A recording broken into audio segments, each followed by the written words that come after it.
Alright, now we have about an hour to go and pretty technical stuff here. So, legal and technical items of importing and exporting. In Canada, it's mandatory to have a registration for import and export. Canadian Revenue Agency is responsible for that, and you go to either their website or office, or you can do it on the paper and send it by post. But there is an obligation for you to register to get the business number, and the specific business number for import and export.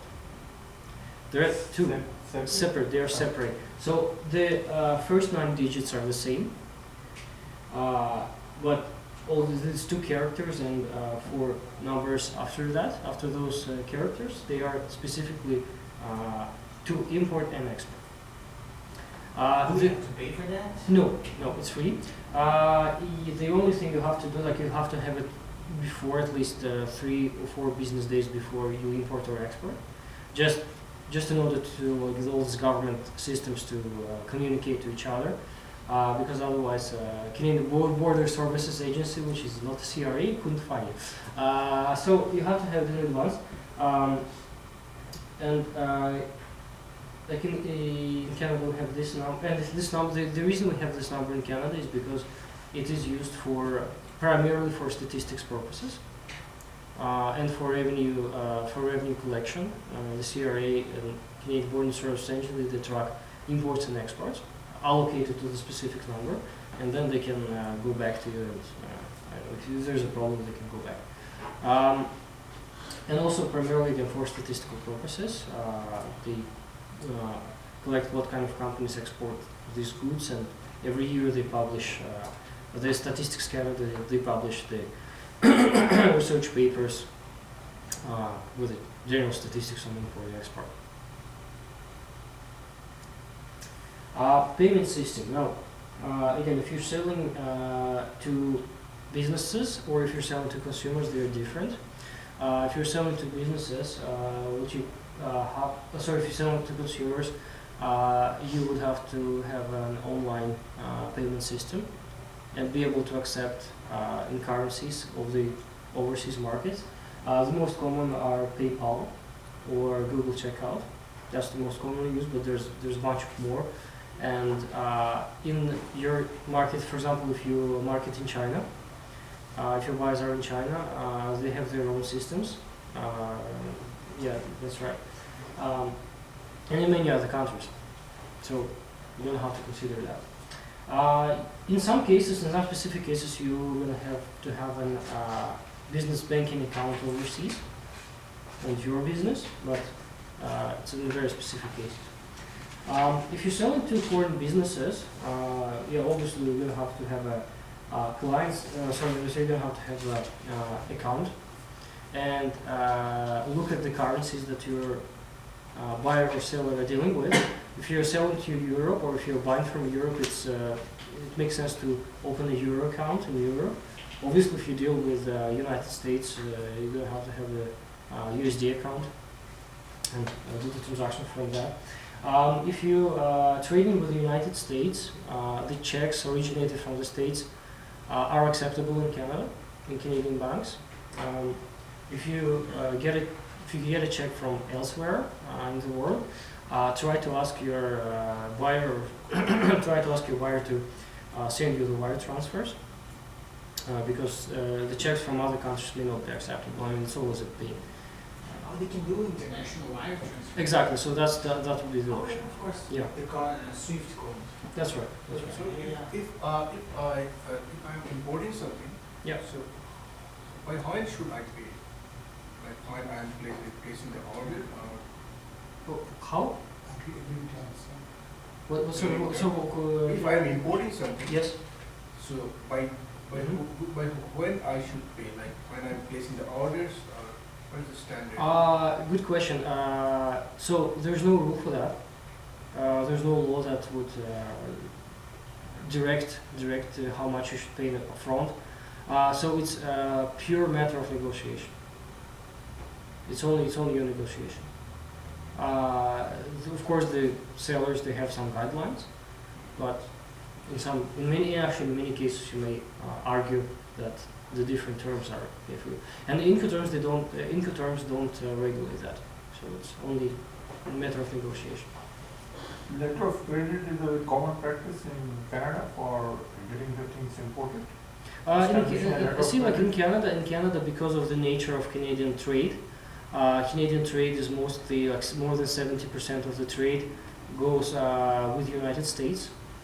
So by the nature, they go with checks or drafts and stuff like that. So letter of credits, they're still, of course, they're available in Canada, but just because of the nature, they're not that commonly used. They pay cash to each other. Actually, his scenario, which I know because my colleague is from Asian countries, or African countries. There, is he paying anything or accepting a check is a big risk. Absolutely. So the best is that what I had practiced in past, letter of credit, and within the letter of credit, then there are clauses and things like that. So your goods are shipped, and once you can have the clause that they arrive to Canada and accept it, then the payment is made. That's right. We're actually going to cover it a bit later here. But I will pay bank. Let me explain. It's down the road. It's coming. It's coming. It's coming. That's good. All right. A couple of technical aspects what you should have in terms of your business, aside from your business number and business name.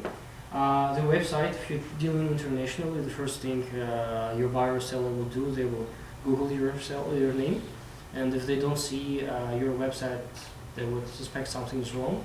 I have a question about websites. Like, should I, for example, if I'm targeting Brazil, should I do .com.br or should I keep, I don't know, .ca? Like, it matters? No, it doesn't. If you let's say if you market to Brazil but you market your Canadian company, there's no problem to have ca.ca. Oh, okay. You can have both. It might give you a psychological edge if you use CA. You see, because that way the people who don't know straight away it's a Canadian company. I'm just saying. Anyway, it's anyway, You mean at the day it's a face-to-face relationship, like Yes, that's right. All right. No, product literature, obviously, if you're dealing with product, have some kind of description of your product. Now, certification. Certification doesn't apply to all products, but only applies to the products that are sensitive in terms of the human health and safety. Like food, everything that is electronic or dealing with electricity, certain chemicals, cosmetic products. When you say certification, is it to be Canadian certification? Like say I'm importing something from United States. Let me continue. Yeah, so so depending on the product, there are different certifications. There are certifications that are recognized internationally. There are certain domestic Canadian certifications that you have to undertake. In each particular case, you're gonna have to look at your specific case because there's no unfortunately common answer to this question, and there's no one single resource that will tell you, okay, if you have this product, you should have this certification. So, depending on the product. Physical office, sometimes mandatory, sometimes, like it's not mandatory obviously, but if you need it, then you have to have it. Warehouse, if you're dealing with large quantities, then of course it's going to be helpful to have a warehouse. Not necessarily yours, you can rent it, but still should have some kind of place to store the goods. An assembly installation team and after sales support team, if this is applicable to your product, if you're dealing with furniture, you're obviously going to have somebody to put it together to assemble. We also answer all the customers' questions if the furniture is not assembling. Exactly. That's right. That's right. Like an IKEA. Oh my God, it's the only option. It's our commitment to cheaper prices. You do it yourself. All right. Now this item is very important and in most of the unfortunately most of the cases overlooked.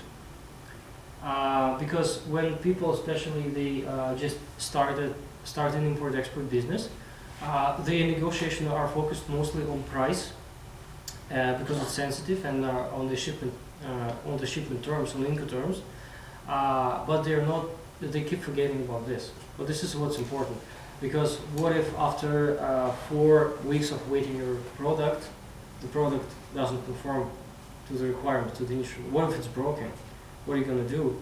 Or if you sell something to the, if you import something, let's say, electronic equipment, like TVs, and sell it to consumers, what happens if TV is broken 1 week after?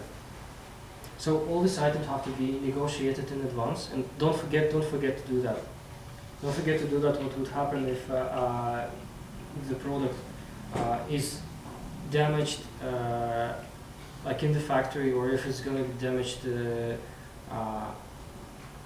by if the consumer, if it's going to be damaged in the direct consumer side. So what you're going to do? How exactly your seller would pay you back, or how exactly, and who's paying for shipping these damaged goods back? Are you going to do that, or the seller going to do that, or the end consumer is going to do that? So this is very, very important, and don't, if you deal with that, when you deal with that, don't forget this. And all this has to be included, all these procedures have to be included in your agreement with the buyer, with the seller. Yes. Is there any legal guidelines in Canada for kind of product, like for return policy or refund? Are there any legal guidelines? See, here in Canada there is a common law. That means that there are no formal rules or codes that would give you the guideline for this. The general recommendation would be to look at the other products, similar products, or what your industry is doing. What are the conditions of other suppliers? So that's. What are the common practices? That's right. That's right. In other countries. What about like if we buy anything from any store here? Right. So we can return this like after Yes. 1 month. So are they legally obligated to take return, or they're just doing it as a good practice? It's more in Canada. It's more of a good practice. I can tell you, for example, like in Russia, there is a law that mandates them to return, but In here Canada, there's no law. Yes. Right. Any questions towards guarantee, about guarantee and return? Usually, like, has to be negotiated prior, and Absolutely. Yeah. Absolutely. Only prior to the deal. About the certification, I wanted to ask you, if I'm importing a technical product, Right. specifically to be installed on the automotive or cars for fuel efficiency. Right. Now they have their certification there in United States, but I understand that certification is not valid in Canada. Is it true? For automotive? Yeah, for automotive, something, You see, they're not able yeah. to provide me, satisfy me, but I was asking them that how about it, and they said it works, Okay. it's working here, we have American You see, it might be the case, but you see, there's no single certification, like automotive certification, because the car, it has many components, and there is certification on electronic, there is certification on metal, on air conditioning system, on exhaust system, which is like ecological, more of an ecological certification. So it may be the case. In particular situation, of course, you're going to have to look at specifically into the details, but this may happen, that Canada and the United States, they have different. Okay. So in that case, the ministry is the place to be asked, or legal lawyers have to come in, or what is it to be? There is. This is not something Right. fitting, this is an extra thing. Like, let's say, you put some sort of liquid in your petrol tank Right. to increase the engine efficiency. Yes. So, I don't know what are the regulations about it, Right. but obviously it has to be certified. You can't put anything you feel like in your car. For sure. So the good strategy in this, there is a Canadian Standard Organization. Standard. Go there first and ask them if this particular product has any mandatory certification. And then if there's no mandatory certification, then probably there's some voluntary certification that they will also recommend that to you. Canadian Standard Organization. If you're dealing with equipment, like any kind of electronic or mechanical equipment, this is probably the best way, the best direction to go. Okay. Other questions?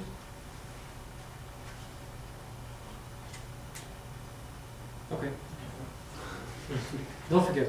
Yeah. Don't forget.